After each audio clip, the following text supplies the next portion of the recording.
கவனிக்கணும். எப்பொழுது தேசம் முழுக்க தேவ வார்த்தையால் நிரப்பப்பட்டதோ, அதாவது யோசபாத் தேசம் முழுவதும் தேவ வார்த்தையினாலே நிரப்பினானோ, அந்த அளவுக்கு என்னவானான்? விருத்தி அடைந்தான். பார்க்கலாம் வாங்க. 11வது வசனம். பெலிஸ்தரிலும் சிலர் யோசபாத்துக்கு பகுதி பணத்தோட கூட காணிக்கைகளையும் கொண்டு வந்தார்கள். அரபியரும் அவனுக்கு 7700 ஆட்டுக்கடாக்களையும் 7700 வெள்ளாட்டு கடாக்களையும் கொண்டு வந்தார்கள்.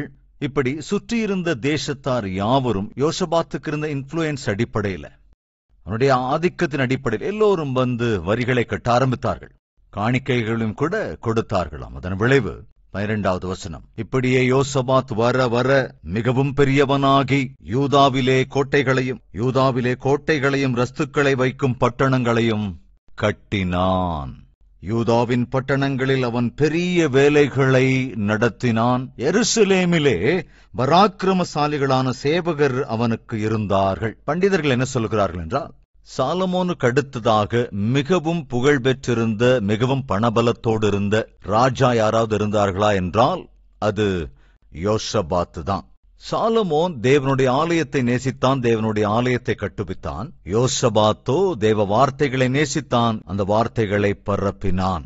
இவர்கள் இருவருமே கூட தேவனுடைய, அதாவது சாலமோனை எடுத்துக்கொண்டால் ஆரம்பத்திலேயே தேவனிடத்தில் ஜெபித்தான், ஜெபத்தோடு கூட தன் ஆளுகையை ஆரம்பித்தான். ஜெப ஆலயத்தின் மீது இருந்த பற்றுதலோடு ஜெப ஆலயத்தை கட்டுவித்தான். இந்த ஜெப ஆலயத்தை அவன் நேசித்து அதை கட்டி முடிக்கிற வரைக்கும் சாலமோனுடைய வாழ்க்கை அற்புதமான வாழ்க்கையாக இருந்தது. எப்பொழுது தேவனை நேசிப்பதை, ஜெபிப்பதை விட்டு விட்டானோ, எப்பொழுது தேவாலயத்தின் மீது இருந்த அக்கறையிலே அலட்சியமானானோ, அவன் வாழ்க்கை வேறு விதமாகிவிட்டது. அன்பு சகோதர சகோதரிகளே, தேவனுடைய சந்நிதியை, தேவ வார்த்தையை அலட்சியம் செய்யவே செய்யாதீங்க. நமக்கு தெரியாமலேயே சாத்தான் அப்படி அலட்சியம் செய்கிறவர்கள் வாழ்க்கைக்குள் நுழைந்து விடுவான். அவர்கள் வாழ்க்கையில நிம்மதி, சமாதானம் இல்லாமல் செய்து விடுவான். அது மாத்திரம் இல்லாமல் ஆரோக்கிய விஷயத்துல அவைக்குரிய விஷயம் கூட ஆரம்பித்த ஆளுகையை மிக அற்புதமாக தொடர்ந்தான். ஜெப ஆலயத்தை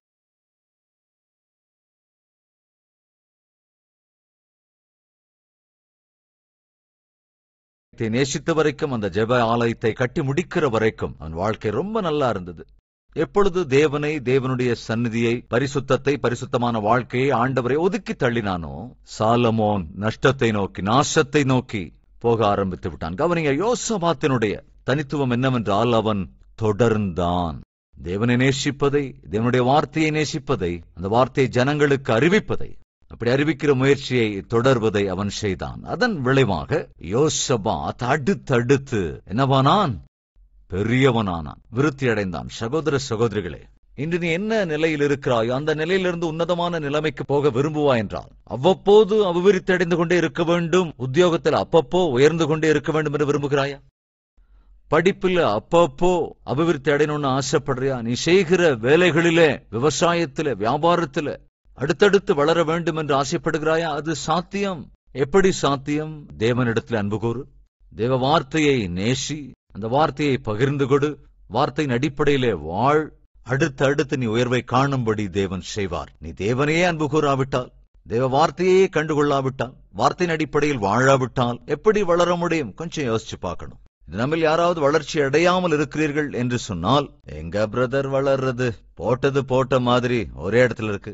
10 வருஷத்துக்கு முன்னால என் வாழ்க்கை எப்படி இருந்ததோ இப்பவும் அப்படியே தான் இருக்கு, எந்தவித முன்னேற்றமும் இல்லை என்றால் கவனி, நீ தேவனிடத்திலே பயமும் பக்தியும் இல்லாமல் வாழ்ந்து கொண்டிருக்கிறாய். ஆவிக்குரிய காரியங்களிலே எந்தவித அக்கறையும் இல்லாமல் வாழ்கிறாய். ஜெபம் பண்றது இல்ல, ஆண்டவர் விரும்புகிறபடி வாழ்றது இல்ல, பரிசுத்த வேதாகமத்தை கண்டுகொள்றதே இல்ல, திறக்கிறது கூட இல்ல, தேவ சன்னதிக்கும் வர்றதில்ல, தேவ வார்த்தையை கண்டுகொள்றதும் இல்ல, வார்த்தையின் அடிப்படையில வாழ்றதும் இல்ல. அப்ப எப்படி முன்னேற முடியும்? யோசபாத்த கவனிங்க, வார்த்தையை நேசித்தான், தேவ சன்னதியை நேசித்தான், தேவனுடைய துணையை நாடினான். அது மாத்திரமல்ல, வாசிக்கலாம் 3வது வசனம். கர்த்தர் யோசபாத்தோடே இருந்தார். கர்த்தர் யோசபாத்தோடே இருந்தார். யோசபாத்தினுடைய வளர்ச்சிக்கு காரணத்தை கவனிங்க. தேவன் அவனோடு இருந்தார். நீயும் நாமும் வளர வேண்டும் என்றால் தேவன் நமக்கு துணையாய் இருக்க வேண்டும். தேவன் நம்மோடு கூட இருக்க வேண்டும் என்றால் நம்மோடு கூட பாவம் இருக்கக்கூடாது. ஏனென்றால் இருட்டும் வெளிச்சமும் ஒன்றாய் சேர்ந்து இருக்கவே முடியாது. ஒன்று ஆவிக்குரியவர்களாக இருக்க வேண்டும், அல்லது அப்படி இல்லாமல் இருக்க வேண்டும். இருந்தால் பரிசுத்தமா இருக்க வேண்டும், அல்லது பரிசுத்தம் இல்லாமல் இருக்க வேண்டும். அப்படி இல்லாம அப்படியே இப்படியே இருப்பேன்னு சொன்னா தேவன் உமிழ்ந்து விடுவார். எனவே இந்த ரெண்டும் கெட்டான் வாழ்க்கையை தயவு செய்து யாருமே உற்சாகப்படுத்தாதீங்க. யோசபாத்தை கவனிங்க, அவனோடு தேவன் இருந்தார், அவன் தேவனை கொண்டிருந்தான், எனவே விருத்தி அடைந்தான். எனவேதான் அற்புதமான ஆளுகையை கொடுத்தான், எல்லோருக்கும் தேவ வார்த்தையை பகிர்ந்து கொடுத்தான், அடுத்தடுத்து ஆசீர்வதிக்கப்பட்டான். அதைத் தொடர்ந்து அற்புதமான வெற்றிகளை கண்டான். 20வது அதிகாரத்திற்கு வருகிற போது ஒரு பயங்கரமான சத்ரு தனக்கு எதிராக திடீரென்று வருகிறான். என்ன நடந்தது வாசிக்கலாம்.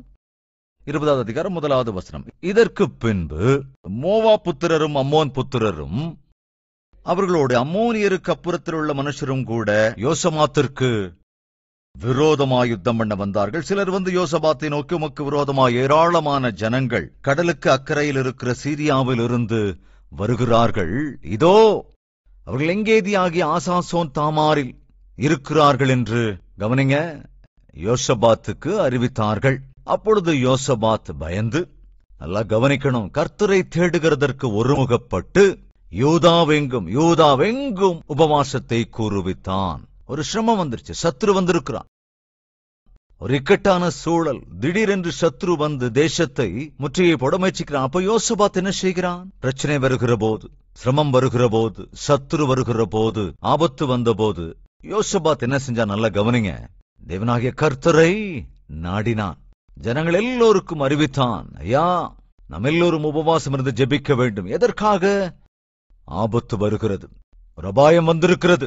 இந்த அபாயத்திலிருந்து நம்மை காப்பாற்றக்கூடியது நம்முடைய யுத்த ஆயுதங்கள் அல்ல, அல்லது நம்முடைய சேனை அல்ல, நம்மிடம் இருக்கிற ஈட்டிகளோ பட்டயங்களோ அல்ல. நாம் இதில் வெற்றி அடைய வேண்டும் என்றால் தேவன் நம்மீது கருணை காட்ட வேண்டும். சகோதர சகோதரிகளே, உங்களுக்கு நல்ல அறிவு இருக்கலாம், ஒருவேளை நல்ல படிப்பு இருக்கலாம், நல்ல வாய்சாதுரியம் உள்ளவரா இருக்கலாம், நிறைய ஆஸ்தி இருக்கலாம், பெரிய அதிகாரம் கூட இருக்கலாம். ஆனால் தயவு செஞ்சு கவனிக்கணும், உன் வாழ்க்கைக்கு எதிராக ஒரு அபாயம் வருகிற போது, ஆபத்து வருகிற போது, பொருளாதார பிரச்சனைகள் திடீரென்று எழுந்து வருகிற போது, ஆரோக்கிய குறைவுகள் உன்னை திடீரென்று ஆட்கொள்ளுகிற போது, உன் ஆஸ்தி அந்தஸ்து எதுவுமே உனக்கு துணை இருக்காது. உன்னுடைய அறிவோ திறமையோ உனக்கு ஆரோக்கியத்தை கொடுக்கவே கொடுக்காது. யாரால் உனக்கு கருணை காட்ட முடியும்? யார் உன் பட்சமாய் நின்று உனக்கு வந்த பிரச்சனைக்கு தீர்வு தர முடியும் என்றால் உன்னை சிருஷ்டித்த தேவனால் மட்டும்தான். யோசபாத் அன்னைக்கு என்ன செஞ்சான்? உடனே எல்லாரையும் அனுப்பல, மொத்த படையும் தயாராருங்கன்னு சொல்லல. அவங்களுக்கு தெரியாதம்மா சேனையுடைய பவர் என்னன்னு, நாம எந்த அளவுக்கு யுத்த ஆயுதங்களை பெற்றிருக்கிறோம் அவங்களுக்கு தெரியும். இப்படி எல்லாம் கதை சொல்லலங்க. உடனே அவன் என்ன செய்தான்? தேவனை சார்ந்து கொண்டான். என்ன செய்தான்? உபவாசம் இருந்தான். என்ன செய்தான்? ஜெபம் செய்தான். அன்பு சகோதர சகோதரிகளே, இன்னைக்கு நம்ம எல்லா விஷயங்களும் செய்கிறோம், ஆனா ஜெபம் மட்டும் பண்றதில்ல. அநேக இடத்திலே போய் கேட்கிறோம் உதவின்னு, ஆனா ஆண்டவர்கிட்ட மாத்திரம் போய் கேட்கறது இல்ல. அதுதான் உன்னுடைய வாழ்க்கையில ஒரு அடித்தட்டு நிலைக்கு தள்ளப்பட்டிருக்க ஒரே காரணம். யோசபாத் அன்று வெற்றியை சாதிக்க முக்கியமான காரணம் என்னவென்றால், வில்லையோ அம்பையோ கத்தி பட்டயத்தையோ நம்பவில்லை. எதை நம்பினான்? ஆண்டவரே, நான் என் ஈட்டியையோ என்னுடைய பட்டயத்தையோ நம்பவில்லை, நான் உம்மை மாத்திரமே நம்பி இருக்கிறேன். சகோதர சகோதரிகளே, தேவனையே நம்பி தேவனையே சார்ந்தவனாக இருந்த யோசபாத் உடனே என்ன செய்கிறான்? தேவனிடத்திலே போகிறான். பார்க்கலாம் வாங்க. 12வது வசனம். எங்கள் தேவனே, அவர்களை நீர் நியாயம் தீர்க்க மாட்டீரோ? எங்களுக்கு விரோதமாக வந்த இந்த ஏராளமான கூட்டத்திற்கு முன்பாக நிற்க எங்களுக்கு பலனில்லை. நாங்கள் செய்ய வேண்டியது இன்னதென்று எங்களுக்கு தெரியவில்லை. ஆகையால் எங்கள் கண்கள் உம்மையே நோக்கிக் கொண்டிருக்கிறது. கவனிங்க, ஆண்டவர் என்ன செய்யணும்னு எங்களுக்கு தெரியவே இல்லப்பா. ஏனென்றால் எங்கள் சத்துரு எங்களை காட்டிலும் மிகுந்த பலவான், உங்கள் சேனை எங்களை காட்டிலும் மிகப்பெரிய சேனை. என்ன செய்வதென்று எங்களுக்கு ஒன்றுமே புரியவில்லை, ஒன்றும் தெரியவில்லை. நீரே எங்களுக்கு எல்லாம். எனக்கு அன்பானவர்கள், இதே போன்ற ஒரு நிலைமைக்கு நாமும் நம் வாழ்க்கையில் அநேக முறை வந்திருக்கலாம். ஒன்றுமே செய்ய முடியாத ஒரு சூழல், என்ன செய்வதென்று புரியாத ஒரு சூழல். அப்படிப்பட்ட நிலைக்கு நாம் வருகிற போது என்ன செய்ய வேண்டும்? உடனடியாக தேவனிடத்திலே போக வேண்டும். யோசபாத் ஒரு பெரிய ராஜா, எதிர்ப்பே இல்லாத ராஜா, யுத்தங்களை வென்று கொண்டிருந்த ராஜா. தங்களை சுற்றி இருந்த தேசங்கள் எல்லாமே கூட யோசபாத்தை கண்டு பயந்தன. ஆனா யோசபாத்துக்குள்ள அகந்த வரல. யார் எனக்கு எதிராக வர முடியும்? நான் யாருன்னு அவங்களுக்கு தெரியாத என்ன அப்படின்னு சொல்லலங்க. அவ்வளவு தாழ்மையோடு தேவனிடத்திலே சென்று, தேவனே, அந்த சேனையை பார்த்தாலே எனக்கு பயமா இருக்கு, அவளை எதிர்க்கிற சக்தி இல்ல, அவர்களை ஜெயிக்க முடியும் என்ற நம்பிக்கை கூட எங்களுக்கு இல்ல, என்ன செய்யறதுன்னு ஒன்னும் புரியல, எனவே உண்மையே நோக்கி இருக்கிறேன். இன்னைக்காவது தேவனிடத்துல வந்து இப்படி நீ சொல்லியிருக்கியா? ஆண்டவரே, என்ன செய்யணும்னு எனக்கு புரியல, எவ்வளவு அன்பா பாத்துக்கிட்டாலும் என் கணவர் மாத்திரம் மாறவே இல்ல, எவ்வளவு அன்பா பாத்துக்கிட்டாலும் என் மனைவியோட பேச்சு வார்த்தை மாத்திரம் மாறவே இல்லை. எவ்வளவு அன்பா பாத்துக்கிட்டாலும், எவ்வளவு அழகா வளர்த்தாலும் என் பிள்ளைகள் மாத்திரம் அவங்க வாழ்க்கையை திருத்திக்கவே இல்லை. என்ன செய்யணும்னு எனக்கு புரியவே இல்லை. என்ன செய்தால் என் குடும்பம் கட்டப்படும் என்று எனக்கு புரியவில்லை. என்ன செய்தால் என் குடும்பம் ரட்சிக்கப்படும் என்பது எனக்கு தெரியவில்லை. எவ்வளவோ கஷ்டப்படுறேன். காலையில எழறதுல இருந்து சாயங்காலம் தூங்க வரைக்கும் ரொம்ப கஷ்டப்பட்டு உழைக்கிறேன். கழுத மாதிரி எல்லா பாரத்தையும் சுமக்கிறேன். ஆனா ஏனோ என்னுடைய வாழ்க்கையில எந்த ஒரு முன்னேற்றமும் இல்லப்பா. வெற்றியை பார்க்கவே முடியல ராஜா. என்ன செய்யணும்னு புரியல ஆண்டவரே. கடன் மேல கடன் வாங்கிட்டேன். எப்படி அந்த கடனை தீர்க்கணும் வழி தெரியல. எனக்கு எதுவுமே புரிய மாட்டேங்குது. வாழ்க்கையில் இப்படிப்பட்ட நிலைமைக்குள்ளாக இருக்கிறாயா, அல்லது அப்படிப்பட்ட நிலைமை வரப்போகுதா? என்ன செய்வது? யோசபாத்தை போன்ற மகாராஜாவே தேவனை தேடி போனா, என்னுடைய பாதத்தை பற்றி கொண்டான். அந்த என்ன சொன்னா, ஆண்டவரே உண்மையே நாங்கள் நோக்கி இருக்கிறோம். அதே 20வது அதிகாரத்தின் 19வது வசனம் வாசிக்கிறேன். கோகாத்தியரின் புத்திரரிலும் கோராகியரின் புத்திரரிலும் இருந்த லேவியர் எழுந்திருந்து இஸ்ரவேலின் தேவனாகிய கர்த்தரை மகா சத்தத்தோட கம்பீரமாய் துதித்தார்கள். அவர்கள் அதிகாலமே எழுந்திருந்து தெக்கோவாவின் வனாந்தரத்திற்கு போக புறப்பட்டார்கள். புறப்படுகையில் யோசபாத் நின்று, யூதாவே, எருசலேமின் குடிகளே, கேளுங்கள், உங்கள் தேவனாகிய கர்த்தரை நம்புங்கள். நீங்கள் நம்ப வேண்டியது உங்கள் ஆயுதங்களே அல்ல, நம்ப வேண்டியது உங்கள் பட்டயங்களே அல்ல. தயவுசெய்து நான் சொல்வதை கேளுங்கள். நாம் வெற்றியை சாதிக்க வேண்டும் என்றால், இந்த சத்துருவை மேற்கொள்ள வேண்டும் என்றால், ஆபத்து நம்மை விட்டு விலக வேண்டும் என்றால், நீங்கள் எல்லோரும் தேவனையே சார்ந்து கொள்ள வேண்டும். அவரையே முழுமையாய் நம்ப வேண்டும் என்று மறுபடியும் அங்கே அறிவிக்கிறான். தேவனாகிய கர்த்தரை நம்பினால் தான் வெற்றி. அவரை பற்றிக் கொண்டால் தான் வெற்றி. இந்த நாளிலும் நான் அதைத்தான் சொல்ல விரும்புகின்றேன். சகோதரனே, சகோதரியே, அபாயத்துக்குள்ளாக இருக்கிறாயா? ஆபத்துக்குள்ளாக இருக்கிறாயா? பொருளாதார பிரச்சனைக்குள் இருக்கிறாயா? ஆரோக்கிய குறைவிலே தவிக்கிறாயா என்றால் கவனி. எதுவாயிருந்தாலும் தீர்வு ஒன்றுதான். அது தேவனை சார்ந்து கொள்வது. அவரை சார்ந்து கொண்டு அவரை நம்புவது. தேவனை பற்றிக் கொள்ளுவது. தேவனே என்னை பாருங்கள் என்று கெஞ்சுவது. இதொன்றுதான் மார்க்கம். யோசபாத் அதைத்தான் செய்தான். தொடர்ந்து கர்த்தரை நம்புங்கள், அப்பொழுது நிலைப்படுவீர்கள் என்று எச்சரிக்கை செய்து கொண்டே இருக்கிறான். தொடர்ந்து அவன் ஜனத்தோடு ஆலோசனை பண்ணி பரிசுத்தமுள்ள மகத்துவத்தை துதிக்கவும் ஆயுதம் அணிந்தவர்களுக்கு முன்னாக நடந்து போய் கர்த்தரை துதியுங்கள், அவர் கிருபை என்றும் உள்ளதென்று கர்த்தரை பாடவும் பாடகரை நிறுத்தினான்.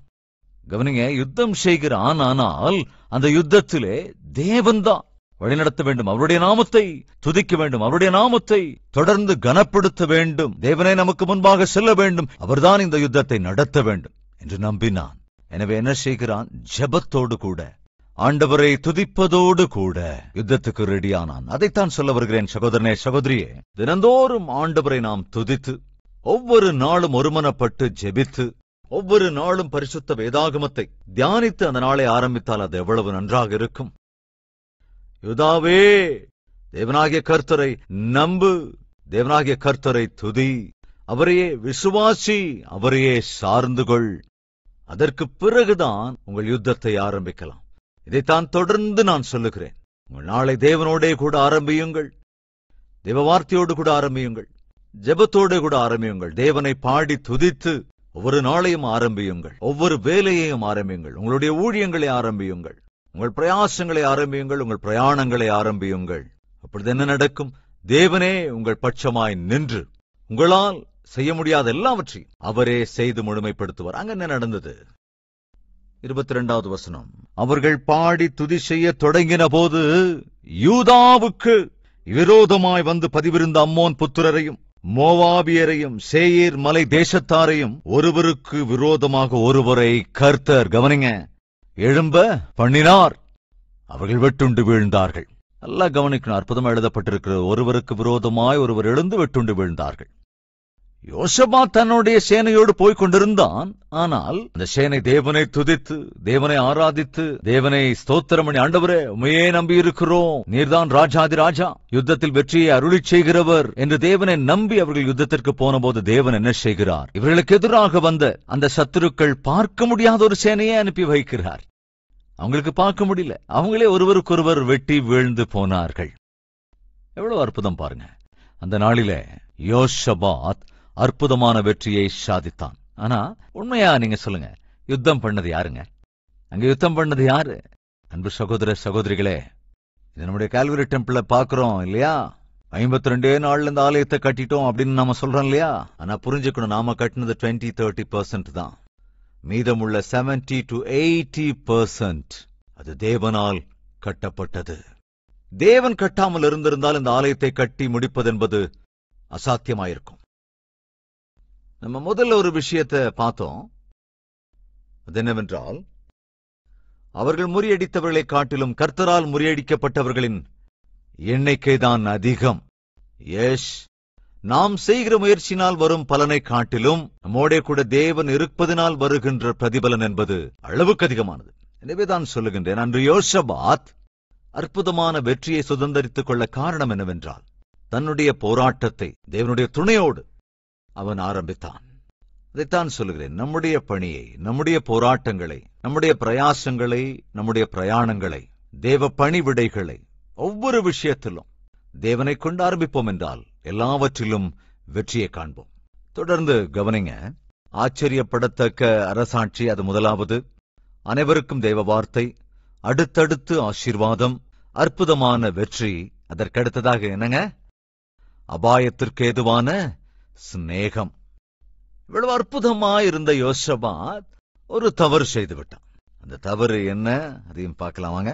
1 ராஜாக்களின் புத்தகம் 22ஆம் அதிகாரம் முதலிலிருந்து சில வசனங்கள் வாசிக்கிறேன், கவனிங்க. சீரியருக்கும் இஸ்ரவேலருக்கும் 3 வருஷம் யுத்தமில்லாதிருந்தது.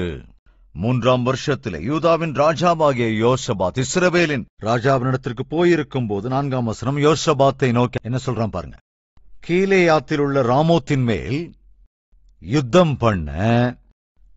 பண்ண என்னோடே கூட வருகிறீரா என்று கேட்டான். யோசபாத் இஸ்ரவேலின் ராஜாவை நோக்கி, நான் தான் நீர், என்னுடைய ஜனங்கள் உம்முடைய ஜனங்கள், என்னுடைய குதிரைகள் உம்முடைய குதிரைகள் என்றான். பின்னும் யோசபாத் இஸ்ரவேல் ராஜாவை பார்த்து, கர்த்தருடைய வார்த்தையை இன்றைக்கு விசாரித்து அறியும் என்று அந்த ராஜா கிட்ட சொல்றான். ரைட், இதெல்லாமே நல்லா இருக்கு. ஆக்சுவலா அந்த இஸ்ரவேல் ராஜ்யமே யூதா ராஜ்யத்துக்கு சத்துருதான். எனவே என்ன செய்கிறான் யோசபாத்? இஸ்ரவேலர்கள் அடிக்கடி தனக்கு எதிராக வருகிறார்கள் என்று முதல்ல அந்த ஏரியா மொத்தத்தையும் பலப்படுத்தினான். ஆனா இப்ப பாருங்க என்ன நடந்ததோ தெரியல. இஸ்ரவேல் ராஜாவோடு கூட ஸ்நேகமா போறாங்க. நல்லா கவனிங்க. இப்ப எனக்கு எதிராக ஒரு ஆளு வர்றான், நீ என்னோட கூட வந்து யுத்தம் பண்றியான்னு கேட்டதுக்கு யோசபாத் பதில் சொல்றான், நான் தான் நீர், என் ஜனங்கள் உன் ஜனங்கள், வா போலாம் அப்படிங்கிற மாதிரி சொல்றான். இது அவசியமாங்க. யோசபாத்துக்கு இந்த ஸ்நேகம், இந்த நட்பு அவசியமா? அதனால என்ன நடந்தது வாசிக்கலாம். 30வது வசனம். இஸ்ரவேலின் ராஜா யோசபாத்தை நோக்கி, நான் வேஷம் மாறி யுத்தத்தில் பிரவேசிப்பேன், நீரோ ராஜவஸ்திரம் தரித்திரும் என்று சொல்லி இஸ்ரவேலின் ராஜா வேஷம் மாறி யுத்தத்தில் பிரவேசித்தான். பாருங்க, அவன் எவ்வளவு தெளிவானவன். இப்போ யுத்தத்துல ராஜா வஸ்திரம் தரித்து கொண்டு ராஜா குதிரையில வர்றான்னு வச்சுங்க, எல்லாருக்கும் தெரியும் அவன் தான் ராஜா. அப்படின்னா டார்கெட் யார் மேல இருக்கும்? ராஜா மேலதான் இருக்கும். அவன் யோசபாத்தை பார்த்து என்ன சொல்றாங்க, பார், நீ வந்து ராஜ வேஷம் தரிச்சு வா, நான் மாறு வேஷத்துல வந்துடுறேன். யோசபாத்துக்கு புரிஞ்சிருக்கணும் இல்லைங்க. ஒருவேளை நான் ராஜ வஸ்திரத்துல இருந்தா, அந்த ராஜ உடையெல்லாம் அணிஞ்சுகிட்டு நான் ஒருவேளை வந்தேன்னா, அங்க பக்கத்துல அந்த ராஜா மாறு வேஷத்துல வந்தா, அப்ப டார்கெட் யாரா இருக்கும்? நான் தான் அங்க டார்கெட் ஆயிடுவேன். என் மீதுதான் பானங்கள் எறிவாங்க, என் மீதுதான் அம்பு எறிவாங்க. ஆனா மாறு வேஷத்துல இருக்கிற இந்த ராஜா தப்பிச்சுக்குவான். அவனுக்கு உதவி செய்ய போய் நான் எதுக்காக என் உயிரை இழக்கணும் அப்படின்னு நினைச்சிருக்கணுமா இல்லையா? ஆனா என்ன நடக்குது பாருங்க. 32வது வசனம். ரதங்களின் தலைவர் யோசபாத்தை காண்கையில், இவன்தான் இஸ்ரவேலின் ராஜா என்று சொல்லி யுத்தம் பண்ண அவனுக்கு நேராக சாய்ந்து வந்தார்கள். அப்பொழுது யோசபாத் கூக்குரலிட்டான், இவன் இஸ்ரவேலின் ராஜா அல்ல என்று ரதங்களின் தலைவர் கண்டு அவனை விட்டு விலகி போனார்கள். எல்லாம் ஒண்ணு சேர்ந்து எதிராக வந்து பிரதர் யோசபாத் அட்டாக் பண்ணுகிற நேரத்துல, ஐயா ஒரு நிமிஷம் இருங்கய்யா, ஆக்சுவலா நான் இஸ்ரவேலின் ராஜா இல்ல, நான் ஆக்சுவலா யோசபாத்தியா. அப்ப நீ ஏயா இங்க வந்த? நீ எதுக்காக இங்க யுத்தத்துக்கு வந்த? ஐயா புத்தி கெட்டு போய் அவசியமா இங்க வந்துட்டேயா, என்ன தயவு செஞ்சு விட்டுருங்க அப்படின்னு கூக்குரல். இது அவசியமாங்க. ஒரு காலத்துல யோசபாத்தை கண்டு எல்லாரும் பயந்தாங்க. இப்ப இவரா போய் அங்க மாட்டிக்கிட்டு பயந்து கத்தி, நான் இஸ்ரவேலின் ராஜா இல்லைங்கோ, என்ன ஒன்னும் பண்ணிடாதீங்கோ என்று கூக்குரலிட வேண்டிய அவசியம் எதுக்கு வந்தது? இது தேவையாங்க, அந்த அபாயத்திற்கு ஏதுவான ஸ்நேகம். சகோதர சகோதரிகளே புரிஞ்சுக்கணும், யோசபாத் தன்னுடைய வாழ்க்கையில இந்த ஒரு விஷயத்துல தவறு செய்தான். எந்த விஷயத்துல? ஃப்ரெண்ட்ஷிப் விஷயத்துல. தம்பிமார், தங்கைமார், இந்த ஃப்ரெண்ட்ஷிப் விஷயத்துல தவறு செய்வது பசங்களுக்கும் பெண்களுக்கும் ஒரு பெரிய பழக்கம் ஆயிடுச்சு, தவிர்க்க முடியாததாயிடுச்சு. அதே போலதான் வயசு வர வர வாலிப பருவத்தை அடைய அடைய அல்லது வியாபாரத்திற்குள் இருக்கிற போது நல்ல நண்பர்களை தெரிந்து கொள்வது அநேக சந்தர்ப்பங்களிலே நமக்கு அது ஒரு கஷ்டமாயிடுது. ஏதோ கொஞ்ச நஞ்சம் நாம கஷ்டப்பட்டு சம்பாதிச்சதை ஒரு முதலீடு செய்யலாம் அப்படின்னு நினைச்சு கொடுக்கிற போது, நம்பி யாரோடு இணைந்து வியாபாரம் செய்கிற போது ஒரு நம்பிக்கைக்குரியவர் என்னோட பார்ட்னரா என் கூட வியாபாரத்துல இருந்தா நல்லா இருக்கும் அப்படின்னு நினைச்சு நம்பி பார்ட்னர்ஷிப்புக்கு போற அந்த பார்ட்னர் தானே உன்னுடைய வியாபாரத்தை எல்லாம் கெடுத்து போட்டுறாங்க, உனக்கு இல்லாம செஞ்சிடறாங்க. இவைகளை எல்லாவற்றிலும் காட்டிலும் வாழ்க்கையில உனக்கு ஒரு பார்ட்னர் அவசியம், ஒரு கணவர் அல்லது மனைவி அவசியம். இந்த விஷயத்தில் நீ அவசரப்பட்டு யாரை உன் கணவனாக யாரை உன் மனைவியாக ஏற்றுக்கொள்ள கூடாதோ அவர்களை கணவனாய் மனைவியாய் ஏற்றுக்கொண்டு வாழ்நாள் முழுசும் கஷ்டப்பட்டுடுவ. அபாயகரமான நட்பு, அபாயத்திற்கு ஏதுவான சிநேகம், அபாயத்திற்கு ஏதுவான உறவுகள் நல்லது அல்லவே அல்ல. யோசபாத்தும் கூட அந்த இடத்துல தவறு செய்து விட்டான். தொடர்ந்து இன்னொரு விஷயத்தை கூட நான் வாசித்து காண்பிக்க வேண்டும் என்று விரும்புகிறேன். 2 நாளாகமம் 20வது அதிகாரம் 35வது வசனம். அதற்கு பின்பு யூதாவின் ராஜாவாகிய யோசபாத் பொல்லாப்பு செய்கிறவனான அகசியா என்னும் இஸ்ரவேலின் ராஜாவோடே என்ன பண்ணினானாம்? தோழமை பண்ணினான். கடந்த காலத்துல எங்க தவறு செஞ்சு உயிருக்கு ஆபத்தான சூழலுக்குள் தள்ளப்பட்டானோ அது யோசபாத்துக்கு ரொம்ப நல்லா தெரியும். ஆகாப் அப்பொழுது இருந்த அந்த இஸ்ரவேலின் ராஜாக்களிலே மிகவும் மிகவும் துன்மார்க்கன். அந்த துன்மார்க்கனோடு தோழமை பாராட்டி உயிருக்கே ஆபத்தை வரவைத்துக் கொண்டான். யோசபாத்துக்கு அப்பவாவது புத்தி வந்திருக்கணுமா இல்லையா? உயிருக்கே ஆபத்து, அவர்கள் கொல்ல வந்து விட்டார்கள். அப்ப கத்தி கூப்பாடு போட்டு எப்படியோ ஒரு வழியா உயிரை காப்பாத்தினார், இல்லைன்னா உயிர் போயிருக்கும். தேவன் மனதுருகி யோசபாத்தை காப்பாற்றினார். சகோதரனே, சகோதரியே, யாரையோ நம்பக்கூடாதவர்களை நீ நம்பிவிட்டாய். பணம் மொத்தத்தையும் போய் அவங்க கையில கொடுத்துட்ட. உன்னுடைய சொத்து பத்திரத்தை கூட அவங்க கையில கொடுத்தாச்சு. உன்னுடைய எல்லாத்தையும் ஒப்படைச்சிட்ட. எல்லாம் காலியா போச்சு. இப்போ அது புத்தி வரணும்ல. மறுபடியும் அதே வழியில போன என்ன அர்த்தம்? வட்டிக்கு வாங்குறதுனால உனக்கு பயங்கர கஷ்டம். ஒரு தடவை அப்படி ஏதோ வாங்கிட்ட, அதனால எவ்வளவு கஷ்டங்களை பட்டங்கிறது உனக்கு நல்லா தெரியும். மனைவிய பட்டினியா போட்ட, பிள்ளைகளுக்கு ஒழுங்கு ஆகாரம் கொடுக்க முடியல, வீட்டிலேயே உன்னால இருக்க முடியல, கடனை திருப்பி தர முடியல, வட்டிய கட்டவே முடியல. உன்னுடைய வாழ்க்கையில எவ்வளவு அழணுமோ அந்த அளவுக்கு அழுதுட்ட. எல்லாம் கொஞ்சம் அளவுக்கு ஒழுங்கானதுக்கு அப்புறம் மறுபடியும் அதே மாதிரி புத்தி கெட்டு போய் ஏதோ பெரிய பில்டிங் கட்டணும், ஒரு பெரிய வீடு வாங்கணும், அல்லது ஏதோ கார் வாங்கணும், இப்படி எதையோ செய்யணும்னு சொல்லி மறுபடியும் வட்டிக்கு கடன் வாங்கினா சரியாது. கொஞ்சம் யோசிச்சுப்பாரு. ஒரு தடவை நீ தெரிஞ்சுக்கிட்ட வட்டிக்கு வாங்கி எவ்வளவு கஷ்டப்பட்ட, மறுபடியும் அதே மாதிரி செஞ்ச என்ன அர்த்தம்? இன்னைக்கு யோசித்து பாரு என் சகோதரனே, சகோதரி, உன் வாழ்க்கையில கடந்த காலத்தில் செய்த தவறு என்னவோ அதே தவறால எவ்வளவு நஷ்டத்தை சந்தித்தாய். மறுபடியும் அதே தவற செய்ய முயற்சி செய்யறியா? ஜாக்கிரதை, இன்னும் தீராத நஷ்டத்துக்கு வழிவகுத்து விடும். யோசபாத் முதல்ல ஆகாபோடு நட்பு பாராட்டினான். உயிருக்கே ஆபத்து வந்தது. அப்போ அது புத்தி வந்திருக்கணுமா இல்லையா? மறுபடியும் இப்ப அகஸ்யா என்கிற ஒரு துன்மார்க்கன், மிகவும் துன்மார்க்கமாக ஆளுகை செய்கிற, அரசாட்சி செய்து கொண்டிருக்கிற ஒரு ஆட்சியாளன், அவனோடு தோழமை பாராட்டினான். அவசியமாங்க இது யோசபாத்துக்கு. தெரிந்து தெரிந்தே உன்னுடைய வாழ்க்கையை நஷ்டத்துக்கு தள்ளுகிற, கஷ்டத்துக்கு ஆளாக்குகிற, உன் குடும்பத்தை நாசமாக்குகிற, குடும்பத்தை சந்தி சிரிக்க வைக்கிற யாருக்கும் வாழ்க்கையில இடமே கொடுத்துறாதீங்க. அது ஆபத்து. ஒரு தீர்க்கதரிசி வந்து சொன்னான், யோசபாத்தினிடத்திலே சொல்லுகிறான், நீ ஒரு பாவியோடு கூட பார்ட்னர்ஷிப் வைத்துக் கொண்டிருப்பதினாலே நீ செய்கிற உன் முயற்சிகளை எல்லாம் தேவன் முறியடித்து விடுவார். உன்னால் வெற்றியை சாதிக்க முடியாது. என்ன நடந்தது? தீர்க்கதரிசி சொல்றான், அந்த கப்பல்கள் உடைந்து போயிற்று, அவர்கள் தர்ஷீஷுக்கு போக கூடாமல் போயிற்று. என்ன நடந்ததா? தவறான தோழமை, தவறான ஃப்ரெண்ட்ஷிப் அங்கே உடைந்து போனது. அதுதாங்க நடக்கும். தெய்வ சித்தத்துக்கு விரோதமாக நாம் முடிவுகளை எடுக்கிற பந்தங்களை நாம் சேர்த்து கொண்டால், வியாபாரமோ அல்லது வேறு எதை செய்தாலும் கூட கடைசியில் அதனால் நஷ்டம் மட்டுமே உண்டாகும். யோசபாத்தினுடைய வாழ்க்கையில நஷ்டத்தின் மேல் நஷ்டம். அவனுடைய முயற்சிகள் உடைந்து போயிற்று. தோற்று போனான். எப்ப தோற்று போறான் பாருங்க. ஒரு பொல்லாங்கனோடு தோழமை பாராட்டி தோற்று போனான். இந்த சகோதர சகோதரிகளே, இன்று நமக்கு இந்த பாடம் ரொம்ப ரொம்ப அவசியம்.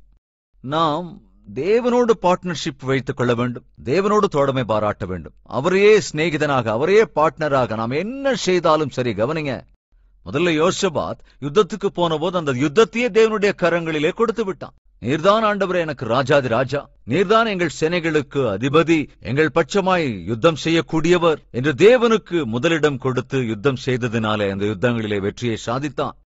ஆனால் இந்த வியாபாரத்தில் தேவனுக்கு பார்ட்னர்ஷிப் இல்ல. இந்த கப்பல் வியாபாரத்தில் தேவனுக்கு இடம் இல்ல. அதனால் என்னவானான்? தோற்று போனான். அன்பு சகோதர சகோதரிகளே, தேவனுக்கு உன்னுடைய வாழ்க்கையில, உன்னுடைய வியாபாரத்தில் நீ செய்கிற காரியங்களில் இடமில்லாமல் போகும் என்றால், ஒருவேளை அது உனக்கு அங்கீகாரமானதாய் ஆசீர்வாதகரமாய் இருப்பதைப் போல தோன்றலாம், தற்காலிக மகிழ்ச்சியை கூட தரலாம். ஆனால் அதன் முடிவுக்கு வருகிற போது தேவன் இல்லாமல் செய்த பணி வெறுமையாக மாறிவிடும், வியாகுலத்தை தான் தரும். அப்படி ஒரு சூழல் வராமல் இருக்க வேண்டும். நீ உன் வாழ்க்கையில தேவன் இல்லாத, தேவன் வராத இடங்களுக்கு நீ போகக்கூடாது, எந்த பணிகளையும் கூட செய்யக்கூடாது. யோசபாத் ஆச்சரியப்படத்தக்க அரசாட்சியை கொடுத்தான். அனைவருக்கும் தேவ வார்த்தையை கிட்டச் செய்தான். அடுத்து ஆசீர்வாதங்களை கண்டான். அற்புதமான வெற்றிகளை சுதந்தரித்துக் கொண்டான். ஆனால் கடைசியில் அனாவசியமான தோழமைக்கு ஆளாகி அபாயத்தை அவனே வருவித்துக் கொண்டான். அது மாத்திரமன்றி தனக்கு தான் எடுத்த முயற்சிகள் எல்லாவற்றையும் வீணாக்கிவிட்டான். இப்படிப்பட்ட ஒரு நிலை நம்முடைய வாழ்க்கையிலும் வராமல் இருக்க வேண்டும் என்றால் கிறிஸ்துவை நம்முடைய பார்ட்னராக்கிக் கொள்ள வேண்டும். வாருங்கள், பிரார்த்தனை செய்யலாம். எல்லோரும் ஒருமனப்பட்டவர்களாய் ஜெபத்திலே பங்கெடுக்கலாம்.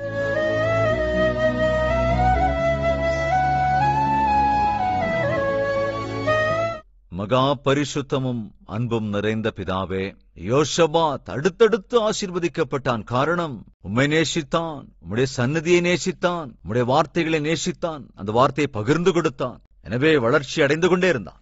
அப்படிப்பட்ட கிருபை எங்களுக்கும் அருளும்படி ஜெபிக்கிறோம் அப்பா. எந்தவித முன்னேற்றமும் இல்லாத வாழ்க்கையோடு அநேகர் இருக்கிறார்கள். எவ்வளவு கடினமாய் உழைத்தாலும் பிரயாசப்பட்டாலும் அதற்கேற்ற பலனை காண முடியாதவர்கள் அநேகர் உண்டு. ஆண்டவரே, நீர் கண்ணோக்கி பாருங்க. அப்படிப்பட்டவர்களை ஆசீர்வதிங்க. உடைய ஆசீர்வாதத்தால் நிரப்புங்க. அவர்கள் குடும்பத்தின் மீது ஆசீர்வாதத்தை அருளுங்க. அவர்கள் வேலைகளை ஆசீர்வதிங்க ராஜா. அவர்கள் உத்தியோகத்தை ஆசீர்வதிங்கப்பா. அவர்கள் செய்யும் விவசாயத்தை, வியாபாரத்தை வளர்ச்சியடைய செய்து, ஆண்டவரை விருத்தி அடைய பண்ணி, குடும்பத்தை உம்முடைய ஆசீர்வாதத்தால் நிரப்புங்கப்பா. யோசபாத் தனக்கு முன்பு இருந்த பிரச்சனை மிகவும் பெரியது, எங்களுக்கு எதிராக வருகிற சேனை மிகவும் பலம் வாய்ந்தது ஆண்டவரே என்று உம்மிடத்தில் விண்ணப்பம் பண்ணிய போது அந்த விண்ணப்பத்திற்கேற்ற வெற்றியை அருளிச் செய்தீர். ஆண்டவரே, எங்களிடம் என்ன இருந்தாலும் அவைகள் எதுவுமே கூட அபாயம் வருகிற போது, ஆபத்து வருகிற போது எங்களுக்கு துணையாய் இருக்காது. நீர் ஒருவர் மாத்திரமே எங்களுக்கு சகாயம் பண்ணக்கூடியவர். உம்முடைய கைகளால் எங்களை ஏந்திக் கொள்ளுங்கப்பா. எங்கள் குடும்பங்களை காத்தருளுங்க ராஜா. எங்கள் பிள்ளைகள் உம்முடைய சட்டைகளுக்குள்ளாக வைத்து நீரே துணையாயிருந்து அபாயத்திற்கு ஏதுவான தோழமைகள் ஒரு நாளும் எங்கள் வாழ்விலே இடம்பெற்று விடாதபடிக்கு, தீங்குக்கு ஏதுவான நட்புகள், உறவுகள் எங்கள் வாழ்க்கைக்குள் வராதபடிக்கு நீரே எங்களை வேலையடைத்து காக்க வேண்டும் என்றும் என்னையும் எங்களையும் உம்முடைய கரங்களுக்குள் அர்ப்பணித்து இயேசு கிறிஸ்துவின் நாமத்தில் ஜெபிக்கிறோம் பிதாவே, ஆமென். பிதா, குமாரன், பரிசுத்த ஆவி ஆகிய திரியேக தேவனின் அளவற்ற ஆசீர்வாதம் சதா காலங்களிலும் உங்கள் அனைவரோடும் இருப்பதாக. ஆமென்.